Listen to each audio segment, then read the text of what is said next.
نحمد و نصلی و علی رسول کریم صلی اللہ تعالیٰ خیر خلق محمد و آلہ و صحابہ اجمعین برحمتک یا ارحم الراحمین۔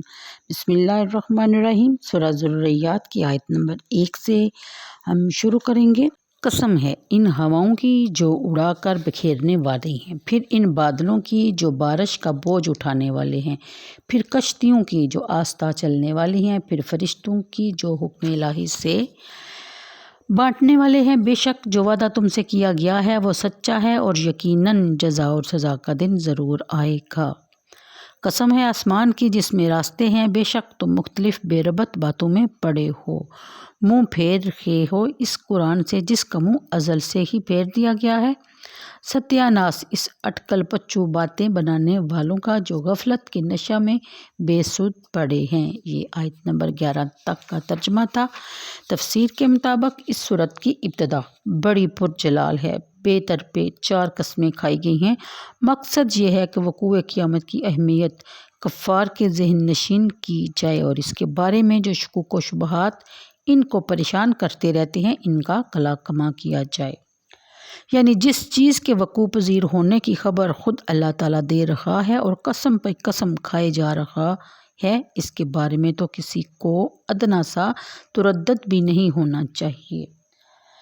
ان آیات کی تفسیر حضرت سیدنا علی مرتضیٰ کرم اللہ وجہہ سے منقول ہے کہ آپ کے ارشاد کے بعد کسی کا قول کوئی اہمیت رکھتا ہی نہیں۔ امیر المومنین نے ایک روز برسر منبر یہ اعلان فرمایا کہ مجھ سے پوچھ لو جو پوچھنا چاہتے ہو، وَلَن تَسْأَلُوا بَعْدِي مِثْلِي، فرمایا کہ پھر مجھ جیسا بتانے والا تمہیں کوئی نہیں ملے گا۔ ابن القوا نامی کا ایک شخص اٹھا، اس نے ان آیات کا مطلب دریافت کیا۔ آپ نے ارشاد فرمایا فَالذَّارِيَاتُ الرِّيحُ کی ذرات یعنی کہ ذریات سے مراد ہوائیں ہیں جو چیزوں کو اڑاتی اور بکھیرتی رہتی ہیں۔ حاملاتی سے مراد السحاب یعنی بادل ہیں جو پانی کی عظیم مقدار بہارات کی صورت میں اٹھائے پھرتے ہیں۔ الجاریاتی سے مراد الفلک یعنی کشتیاں ہیں جو سینکڑوں آدمی اور ہزاروں من سامان کو اٹھائے آہستہ آہستہ سطح آب پر منزل مقصود کی طرف رواں دواں رہتی ہیں۔ المقسماتی سے مراد الملائکاتی یعنی وہ فرشتے ہیں جو اللہ تعالیٰ کے حکم سے رزق اور نعمتوں کی تقسیم پر متعین کیے گئے ہیں۔ حضرت فاروق اعظم رضی اللہ تعالیٰ عنہ کے قول سے بھی اس بات کی تصدیق ہو جاتی ہے۔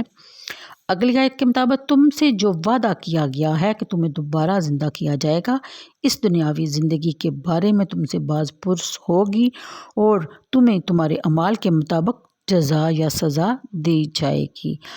ہم بار بار قسم کھا کر تمہیں بتا رہے ہیں کہ یہ وعدہ سچا ہے، اس میں قطعاً کوئی شک نہیں۔ اگلی آیت کے مطابق بے شک جزا اور سزا وقوع پذیر ہو کر رہے گی۔ قرآن کریم نے اس عقیدہ کو تسلیم کرنے پر اس لیے اتنا زور دیا ہے کہ وہ پاکیزہ انسانی معاشرہ جو اسلام قائم کرنا چاہتا ہے اس کے بغیر ممکن ہی نہیں۔ قانون کتنا سخت اور مکمل کیوں نہ ہو، انسانی زندگی کی ایک محدود حصہ پر اپنی بالادستی قائم کر سکتا ہے۔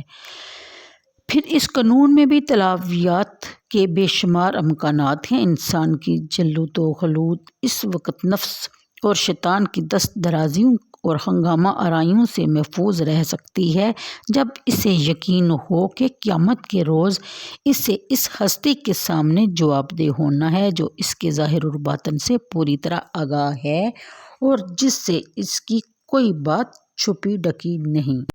اور عقل کا تقاضا بھی یہ ہے کہ انسان جسے عقل و فہم کی نعمت بخش دی گئی ہے، جسے بے پناہ وسائل کا مالک بنا دیا گیا ہے، جسے اختیار ترک کی پوری آزادی دی گئی ہے، اس سے اس کی تمام اعمال کے بارے میں باز پرس کی جائے، ورنہ ایک حیوان اور انسان میں کوئی فرق باقی نہیں رہے گا۔ اگلی آیت کے مطابق حبکا ان لہروں کو بھی کہتی ہیں جو ہوا کے چلنے سے ریت پر یا ساکن پانی میں پیدا ہوتی ہیں۔ حبکا معنی راستے بھی ہیں اور حبوق کہکشاں کو بھی کہتے ہیں، نیز گنگریالے بالوں والی جو سلوٹیں ہوتی ہیں انہیں بھی حبوق کا کہا جاتا ہے۔ اکثر علماء نے اس سے مراد طرائق یعنی راستے لیے ہیں۔ اللہ تعالیٰ آسمان کی قسم کھا رہے ہیں اور وہ آسمان جس میں ستاروں کے مختلف قسم کی حرکات کے باعث ان گنت راستے بنے ہوئے معلوم ہوتے ہیں جو مختلف اور متباین سمتوں میں جا رہے ہیں۔ کہکشاں کا معنی بھی انسب ہے، اس کے باعث آسمان کا حسن دوبالا ہوتا ہے، اور اس کے بارے میں جدید تحقیق نے حیرت انگیز انکشافات بھی کیے ہیں، یعنی کہکشاں والے آسمان کی قسم۔ اگلی آیت کے مطابق اے کافرو، راستوں والے آسمان کی قسم، تمہاری کوئی رائے قطعی نہیں، تمہاری کوئی بات ختمی نہیں۔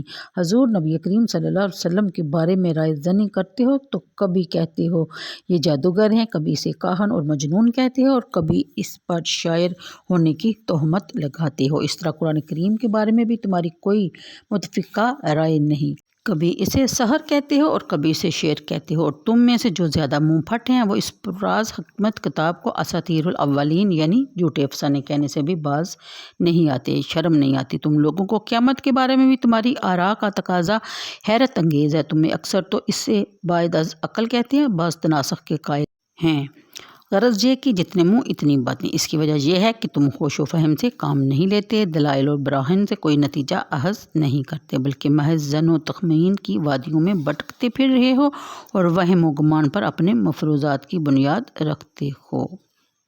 اگلی آیت کے بارے میں علامہ قرطبی لکھتے ہیں کہ یعنی جو شخص حق سے منہ موڑ کر باطل کی طرف متوجہ ہو جائے اسے مفوقن کہتے ہیں۔ آیت کا مطلب یہ ہوگا کہ جو شخص حق قبول کرنے سے منہ موڑ لیتا ہے، اللہ تعالیٰ کی توفیق اس کی دستگیری نہیں کرتی اور اسے گمراہی کی ڈگر پر دوڑنے کے لیے آزاد چھوڑ دیا جاتا ہے۔ حضرت حسن بصری کہتے ہیں یعنی جو روگردانی کرتا ہے اسے اللہ کی نبی اور قرآن پر ایمان لانے سے روک دیا جاتا ہے۔ تو آج کے لیے اتنا ہی، مجھے دیجیے اجازت، دعاؤں میں یاد رکھیے گا، ویڈیو کو لائک اور شیئر کر دیا کیجیے۔ اللہ حافظ۔